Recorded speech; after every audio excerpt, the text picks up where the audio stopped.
बोलो सत्यनारायण भगवान की जय।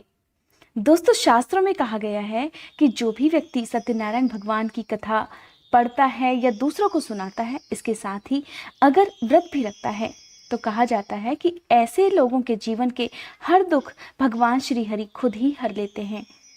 स्कंद पुराण में कहा गया है कि भगवान सत्यनारायण स्वयं हरि विष्णु का ही दूसरा रूप है और इस कथा की महिमा को भगवान सत्यनारायण ने अपने मुख से स्वयं देवर्षि नारद को बताया है। पूर्णिमा के दिन इस कथा को सुनने का बहुत ही विशेष महत्व होता है। कलयुग में इस व्रत कथा को सुनना बहुत ही चमत्कारी और प्रभावशाली माना गया है। ऐसे लोग जो पूर्णिमा के दिन किसी वजह से व्रत नहीं रख पाते हों या फिर सत्यनारायण भगवान की कथा का पाठ नहीं कर पाते हों, तो वे ऐसे में अपने मन में अगर केवल सत्यनारायण भगवान का ध्यान भी कर लें तो भी उन्हें आशीर्वाद प्राप्त हो जाता है। आज की इस वीडियो में मैं आपके लिए लेकर आई हूँ श्री सत्यनारायण भगवान की कथा। तो आइए दोस्तों, सुनते हैं। एक समय की बात है, नैमिषारण्य तीर्थ में शौनकादि 88,000 ऋषियों ने श्री सूत जी महाराज से पूछा, हे प्रभु, इस कलयुग में वेद विद्या रहित मनुष्यों को प्रभु भक्ति किस प्रकार मिल सकती है? उनका उद्धार कैसे होगा? हे मुनिश्रेष्ठ, कृपा करके कोई ऐसा तप बताइए जिससे थोड़े समय में ही पुण्य मिल सके और मनोवांछित फल भी मिल जाए। हे मुनिवर, अगर इस तप की कोई कथा है तो हमें सुनाइए, हम उस कथा को सुनने की भी इच्छा रखते हैं। तब सर्वशास्त्रों के ज्ञाता सूत जी बोले, हे वैष्णवों में पूज्य, आप सभी ने प्राणियों के हित की बात पूछी है, इसलिए मैं एक ऐसे श्रेष्ठ व्रत को आप लोगों को बताऊंगा जिसे नारद जी ने लक्ष्मी नारायण जी से पूछा था और लक्ष्मीपति ने मुनि श्रेष्ठ नारद जी से कहा था, आप सब इसे ध्यान से सुनिए। एक समय की बात है, योगीराज नारद जी दूसरों के हित की इच्छा लिए अनेकों लोकों में घूमते हुए मृत्युलोक में आ पहुंचे। यहाँ उन्होंने अनेक योनियों में जन्मे प्रायः सभी मनुष्यों को अपने कर्मों द्वारा अनेकों दुखों से पीड़ित देखा। उनका दुख देखकर नारद जी सोचने लगे कि कैसा यत्न किया जाए जिसके करने से निश्चित रूप से मानव के दुखों का अंत हो जाए। मन में ऐसा विचार कर वह विष्णुलोक को गए। वहां देवों के ईश नारायण की स्तुति करने लगे, जिनके हाथों में शंख, चक्र, गदा और पद्म थे। गले में वे वरमाला पहने हुए थे। उनकी स्तुति करते हुए नारद जी बोले, हे भगवान, आप अत्यंत शक्ति से संपन्न हैं। मन तथा वाणी भी आपको नहीं पा सकती है। आपका आदि, मध्य, अंत भी नहीं है। निर्गुण स्वरूप सृष्टि के कारण आप भक्तों के सभी दुखों को भी दूर करने वाले हैं। हे प्रभु, आपको मेरा नमस्कार है। नारद जी की स्तुति सुनकर विष्णु भगवान बोले, हे मुनिश्रेष्ठ, आपके मन में क्या बात है? आप किस काम के लिए पधारे हैं? हे मुनिवर, आपके मन में जो भी है उसे निसंकोच कहो। इस पर नारद मुनि बोले कि मृत्युलोक में अनेक योनियों में जन्मे मनुष्य अपने कर्मों के द्वारा अनेक दुखों से दुखी हो रहे हैं। हे प्रभु, आप अगर मुझ पर दया रखते हैं तो कृपा करके बताइए कि वो मनुष्य थोड़े ही प्रयासों से अपने दुखों से कैसे छुटकारा पा सकते हैं। नारद मुनि की बात सुनकर भगवान श्री हरि बोले, हे नारद, मनुष्यों की भलाई के लिए तुमने बहुत अच्छी बात पूछी है, जिसके करने से मनुष्य मोह से छूट जाता है। आज वह बात मैं तुमसे कहता हूँ, उसे सुनो। स्वर्गलोक और मृत्युलोक दोनों में एक दुर्लभ उत्तम व्रत है जो पुण्य देने वाला है। आज प्रेमवश होकर मैं उसे तुमसे कहता हूँ। भगवान श्री सत्यनारायण का यह व्रत अच्छी तरह विधान पूर्वक करने से मनुष्य तुरंत ही इस लोक में सुख भोग कर मरने के बाद मोक्ष को पाता है। श्री हरि के वचन सुनकर नारद जी बोले कि उस व्रत का फल क्या है और उसका विधान क्या है? यह व्रत किसने किया था और इस व्रत को किस दिन करना चाहिए? कृपा करके सभी कुछ विस्तार से बताइए। तब नारद मुनि की बात सुनकर भगवान श्री हरि बोले, दुख और शोक को दूर करने वाला यह सभी स्थानों पर विजय दिलाने वाला है। मानव को भक्ति और श्रद्धा के साथ शाम के समय श्री सत्यनारायण की पूजा धर्मपरायण होकर ब्राह्मणों और बंधुओं के साथ करनी चाहिए। भक्ति भाव से ही नैवेद्य, केले का फल, घी, दूध और गेहूं का आटा सवाया ले गेहूं के स्थान पर साठी का आटा, शक्कर और गुड़ लेकर सभी भक्षण योग पदार्थों को मिलाकर भगवान के लिए भोग बनाना चाहिए और उसके बाद ब्राह्मणों सहित बंधु बांधवों को भी भोजन कराया जाना चाहिए। उसके बाद ही स्वयं भोजन करना चाहिए। भजन कीर्तन के साथ भगवान की भक्ति में लीन हो जाना चाहिए। इस तरह से सत्यनारायण भगवान का यह व्रत करने पर मनुष्य की सारी इच्छाएं निश्चित रूप से पूरी हो जाती हैं और इस कलयुग में मृत्युलोक में मोक्ष का यही एक सरल उपाय बताया गया है। श्री सूत जी आगे कहते हैं, हे ऋषियों, जिसने पहले समय में इस व्रत को किया था, अब मैं उसका इतिहास बताता हूँ, ध्यान से सुनो। सुंदर काशीपुरी नगर में एक अत्यंत निर्धन ब्राह्मण रहा करता था। भूख प्यास से परेशान वह धरती पर यहाँ वहां घूमता रहता था। ब्राह्मणों से प्रेम करने वाले भगवान ने एक दिन ब्राह्मण का वेश धारण करके उसके पास जाकर पूछा, हे ब्राह्मण, रोज तुम दुखी होकर धरती पर ऐसे क्यों घूमते हो?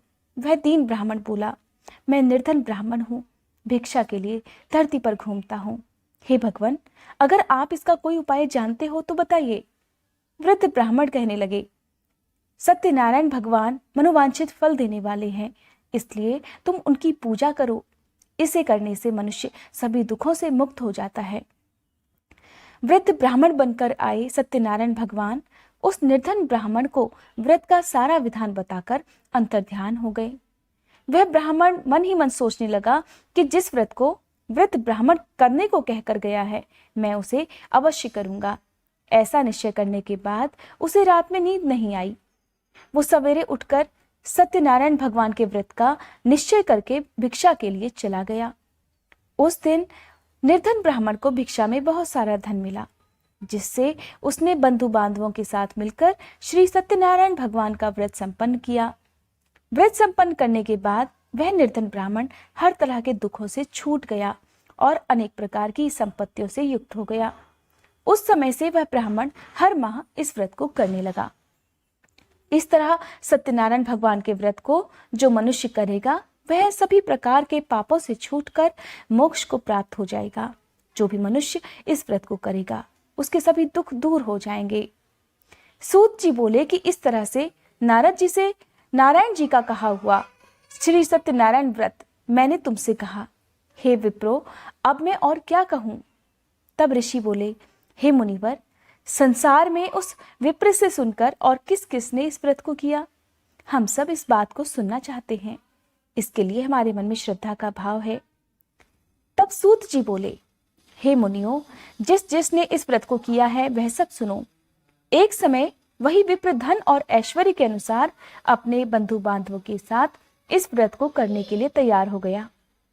उसी समय एक लकड़ी बेचने वाला बूढ़ा आदमी आया और लकड़ियां बाहर रखकर अंदर ब्राह्मण के घर में गया। प्यास से दुखी वह लकड़हारा उनको व्रत करते देखकर विप्र को नमस्कार कर पूछने लगा कि ये सब आप लोग क्या कर रहे हैं और इसे करने से क्या फल मिलेगा? कृपा करके मुझे भी बताइए। तब ब्राह्मण ने कहा कि यह सब मनोकामनाओं को पूरा करने वाला भगवान सत्यनारायण का व्रत है और इनकी कृपा से ही मेरे घर में धन धान्य की वृद्धि हुई है। विप्र से सत्यनारायण व्रत के बारे में जानकर लकड़हारा बहुत प्रसन्न हुआ। वह चरणामृत लेकर और प्रसाद खाने के बाद अपने घर गया। लकड़हारे ने अपने मन में संकल्प लिया कि आज लकड़ी बेचने से जो धन मिलेगा, मैं उसी से श्री सत्यनारायण भगवान का व्रत करूंगा। मन में ऐसा विचार लेकर वह बूढ़ा आदमी सिर पर लकड़ियां रखकर उस नगर में बेचने गया जहां धनी लोग ज्यादा रहते थे। उस नगर में उसे अपनी लकड़ियों का दाम पहले से 4 गुना अधिक मिला। वह बूढ़ा खुशी के साथ दाम लेकर केले, शक्कर, घी, दूध और दही के साथ साथ गेहूं का आटा लेकर भगवान सत्यनारायण के व्रत की अन्य सामग्रियां लेकर अपने घर पहुंच गया। वहां उसने अपने बंधु बांधवों को बुलाकर विधि विधान से सत्यनारायण भगवान की पूजा की और व्रत किया। इस व्रत के प्रभाव से वह बूढ़ा लकड़हारा धन, पुत्र आदि से युक्त होकर संसार के समस्त सुख भोग कर अंतकाल में वैकुंठ धाम चला गया।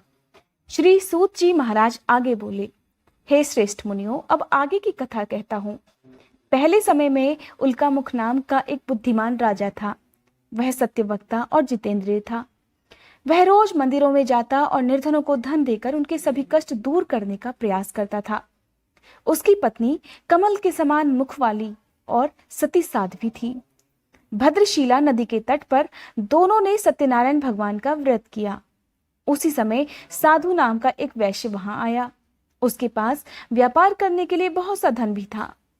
राजा को व्रत करते देखकर वह विनम्र निवेदन के साथ कहने लगा, हे राजन, भक्ति भाव से पूर्ण होकर आप यह क्या कर रहे हैं? मैं सुनने की इच्छा रखता हूँ, कृपा करके आप मुझे बताइए। हे साधु, अपने बंधु बांधवों के साथ पुत्र की कामना के लिए मैं एक सर्वोत्तम व्रत का, जिसे सत्यनारायण भगवान का व्रत कहते हैं, पूजन कर रहा हूँ। राजा के वचन सुनकर वह साधु आदर से बोला, हे राजन, मुझे इस व्रत का सारा विधान जानना है। मुझे आप बताइए। आपके कहे अनुसार मैं भी इस व्रत को करूंगा। मेरी कोई भी संतान नहीं है और इस व्रत को करने से निश्चित रूप से मुझे संतान की प्राप्ति होगी। और तब राजा से व्रत का सारा विधान सुनकर व्यापार से निवृत्त होकर वह व्यापारी अपने घर चला गया। साधु वैश्य ने अपनी पत्नी को संतान देने वाले इस व्रत का वर्णन कह सुनाया और कहा, जब मेरी संतान होगी तब मैं इस व्रत को जरूर करूंगा। साधु ने इस तरह के वचन अपनी पत्नी लीलावती से कहे। एक दिन लीलावती पति के साथ आनंदित होकर सांसारिक धर्म में प्रवृत्त होकर सत्यनारायण भगवान की कृपा से गर्भवती हो गई। 10वें महीने में उसके गर्भ से एक सुंदर कन्या ने जन्म लिया और वह कन्या दिनों दिन ऐसे बढ़ने लगी जैसे शुक्ल पक्ष का चंद्रमा बढ़ता है। माता पिता ने अपनी कन्या का नाम कलावती रख दिया। एक दिन लीलावती ने अपने पति को सत्यनारायण भगवान के व्रत का संकल्प याद दिलाया और उसे करने के लिए कहा। तो साधु बोला, हे प्रिय, इस व्रत को मैं अपनी कन्या के विवाह के अवसर पर करूंगा। इस प्रकार अपनी पत्नी को आश्वासन देकर वह नगर को चला गया। कलावती पिता के घर में रहकर बढ़ने लगी। साधु ने एक बार नगर में अपनी कन्या को सखियों के साथ देखा तो तुरंत ही अपने दूत को बुलाया और कहा कि मेरी कन्या के योग्य वर देख कर आओ। साधु की बात सुनकर वह दूत कंचन नगर में पहुंचा और वहां देखभाल कर लड़की के सुयोग्य वणिक पुत्र को ले आया। अपनी पुत्री के योग्य उस युवक के साथ व्यापारी ने अपनी पुत्री का विवाह कर दिया। लेकिन दुर्भाग्य की बात यह रही कि साधु ने अभी भी भगवान सत्यनारायण का व्रत नहीं किया। इस पर भगवान क्रोधित हो गए और श्राप दिया कि साधु को सबसे ज्यादा दुख मिले। अपने काम में कुशल साधु बनिया जमाई को लेकर समुद्र के पास स्थित रत्नसारपुर नगर में गया। वहां जाकर दामाद ससुर दोनों ने मिलकर चंद्रकेतु राजा के नगर में व्यापार करना प्रारंभ कर दिया। एक दिन भगवान सत्यनारायण की कृपा से एक चोर राजा का धन चुराकर भाग रहा था। उसने राजा के सिपाहियों को अपना पीछा करते देखकर चुराया हुआ धन वहां रख दिया जहां साधु अपने जमाई के साथ ठहरा हुआ था। यह सब सत्यनारायण भगवान की ही माया थी। राजा के सिपाहियों ने साधु वैश्य के पास जब राजा का धन पड़ा हुआ देखा तो वह ससुर और जमाई दोनों को बांधकर खुशी के साथ राजा के पास ले गए और कहा कि हम उन दोनों चोरों को पकड़कर ले आए हैं, अब आप जैसा चाहें वैसा इनके साथ करें। राजा की आज्ञा से उन दोनों को कठिन कारावास में डाल दिया गया। उनका सारा धन भी उनसे छीन लिया गया। इस तरह सत्यनारायण भगवान के श्राप से साधु की पत्नी भी बहुत दुखी हुई। घर में जो भी धन रखा था उसे चोर चुरा कर ले गए। अब शारीरिक और मानसिक पीड़ा और भूख प्यास से अति दुखी होकर अन्न की चिंता में कलावती ब्राह्मण के घर गई। वहां उसने श्री सत्यनारायण भगवान का व्रत होते हुए देखा, फिर कथा भी सुनी। वह प्रसाद ग्रहण कर रात को घर वापस आ गई। माँ ने कलावती से पूछा, हे पुत्री, अब तक तुम कहाँ थी? तुम्हारे मन में क्या है? तब कलावती ने अपनी माँ से कहा, हे माँ, मैंने एक ब्राह्मण के घर में श्री सत्यनारायण भगवान का व्रत देखा है। कन्या के वचन सुनकर लीलावती भगवान के पूजन की तैयारी करने लगी। लीलावती ने परिवार और सभी रिश्तेदारों के साथ मिलकर भगवान सत्यनारायण की पूजा की और व्रत किया और उनसे वरदान मांगा कि मेरे पति और जमाई शीघ्र ही घर आ जाएं। साथ ही यह भी प्रार्थना की, हम सबके किए हुए अपराधों को क्षमा कीजिए। श्री सत्यनारायण भगवान इस व्रत से संतुष्ट हो गए और राजा चंद्रकेतु को सपने में दर्शन देकर कहने लगे, हे राजन, तुम उन दोनों वैश्यों को छोड़ दो और तुमने उनका जो धन लिया है उसे भी वापस कर दो। अगर तुमने ऐसा नहीं किया तो मैं तुम्हारा सारा धन और राज्य, संतान सभी को नष्ट कर दूंगा। राजा को स्वप्न में ऐसा कहकर वह अंतर्ध्यान हो गए। सुबह उठकर राजा ने सभा में अपना सपना सुनाया और फिर बोले कि वणिक पुत्रों को कारावास से मुक्त कर सभा में लाया जाए। दोनों ने आते ही राजा को प्रणाम किया। राजा मीठे स्वर में बोला, हे महानुभावों, भाग्यवश ऐसा कठिन दुख तुम्हें प्राप्त हुआ है, लेकिन अब तुम्हें डरने की कोई भी बात नहीं है। ऐसा कहकर राजा ने उन दोनों को नए वस्त्र आभूषण पहनाए और उनका जितना धन लिया था उसे दोगुना कर वापस भी कर दिया। इस प्रकार दोनों वैश्य खुशी खुशी अपने नगर को चलने लगे। कुछ दूर निकले ही थे कि दंड वेशधारी श्री सत्यनारायण भगवान उनके रास्ते में आए और उनसे पूछा, हे साधु, तुम्हारी नाव में क्या है? तब वह हंसता हुआ बोला, हे दंडी, आप क्यों पूछते हो? क्या धन लेने की इच्छा है? मेरी नाव में तो बेल और पत्ते भरे हुए हैं। वैश्य के ऐसे कठोर वचन सुनकर भगवान बोले, तुम्हारा वचन सत्य हो। दंडी ऐसे वचन कहकर वहां से दूर चले गए। कुछ दूर जाकर वह समुद्र के किनारे बैठ गए। दंडी के जाने के बाद साधु वैश्य ने अपने नित्य कर्म निपटाए और उसके बाद जब नाव को ऊंची उठता हुआ देखा तो वे हैरान रह गए। नाव में जब उन्होंने जाकर देखा तो बेल पत्ते भरे हुए थे। अपने सोना चांदी सब रुपए पैसों को बेल पत्तों में बदला हुआ देखकर वह मूर्छित होकर जमीन पर गिर पड़ा। जब उसे होश आया तो वह अत्यंत शोक में डूब गया। तब उसका दामाद बोला कि हे पिताजी, आप शोक मत मनाइए, यह दंडी का श्राप है, इसलिए हमें उनकी शरण में जाना चाहिए। हमारी मनोकामना तभी पूरी हो सकेगी। दामाद की बात सुनकर वह दंडी के पास पहुंचा और अत्यंत भक्तिभाव नमस्कार करके बोला, हे प्रभु, मैंने आपसे जो असत्य वचन कहे थे उनके लिए मुझे क्षमा कर दीजिए। ऐसा कहकर वह रोने लगा। तब दंडी भगवान बोले, हे वणिक पुत्र, मेरी आज्ञा से बार बार तुम्हें दुख प्राप्त हुआ है। तुम मेरी पूजा से विमुख हुए। और तब साधु बोला, हे भगवान, आपकी माया से ब्रह्मादि देवता भी आपके रूप को नहीं जान पाए। तब मैं तो अज्ञानी ठहरा, मैं कैसे जान सकता हूँ? हे प्रभु, अब आप कृपा करके मुझ पर प्रसन्न हो जाइए। मैं अपनी सामर्थ्य के अनुसार आपकी पूजा करूंगा। हे प्रभु, मेरी रक्षा कीजिए और पहले की तरह मेरी नौका में धन भी भर दीजिए। साधु वैश्य के विनम्र वचन सुनकर भगवान प्रसन्न हो गए और उसकी इच्छा अनुसार वरदान देकर अंतर्ध्यान हो गए। ससुर जमाई जब नाव पर आए तो नाव धन से भरी हुई थी। वहीं अपने दूसरे साथियों के साथ मिलकर भगवान सत्यनारायण की पूजा की और अपने नगर को चल दिए। जब नगर के नजदीक पहुंचे तो दूत को घर पर खबर करने के लिए भेज दिया। दूत साधु की पत्नी को प्रणाम कर कहने लगा कि मालिक अपने दामाद सहित नगर के निकट आ गए हैं। दूत की बात सुनकर साधु की पत्नी लीलावती ने बड़े हर्ष के साथ सत्यनारायण भगवान की पूजा कर अपनी पुत्री कलावती से कहा, मैं अपने पति के दर्शन करने को जा रही हूँ, तुम भी जल्दी जल्दी आ जाना। माँ के ऐसे वचन सुनकर कलावती जल्दी में प्रसाद छोड़कर अपने पति के पास मिलने के लिए चली आई। इस प्रकार प्रसाद का अपमान कर सत्यनारायण भगवान नाराज हो गए और नाव सहित उसके पति को पानी में डुबो दिया। कलावती जब वहां पहुंची तो अपने पति को ना पाकर वह रोते रोते जमीन पर गिर गई। नौका को डूबा हुआ देखकर और कन्या को रोते हुए देखकर वह साधु दुखी होकर बोला, हे प्रभु, मुझसे और मेरे परिवार से जो भी भूल हुई है उसे क्षमा कर दीजिए। और इस प्रकार वह भी रोने लगा। तब साधु के दीन वचन सुनकर श्री सत्यनारायण भगवान प्रसन्न हो गए और तभी आकाशवाणी हुई, हे साधु, तेरी कन्या मेरे प्रसाद को छोड़कर आई है, इसलिए उसका पति अदृश्य हो गया है। अगर वह घर जाकर प्रसाद खाकर वापस लौटे तो इसका पति अवश्य वापस मिल जाएगा। ऐसी आकाशवाणी सुनकर कलावती घर पहुंचकर प्रसाद खाकर फिर से वापस आई। उसके बाद जब उसने अपने पति को सही सलामत देखा तो सबने मिलकर अपने बंधु बांधवों के साथ श्री सत्यनारायण भगवान का विधि विधान व्रत किया और पूजा की। इस प्रकार इस लोक में सुख भोगकर वह सब अंत में स्वर्ग को चले गए। बोलो सत्यनारायण भगवान की जय।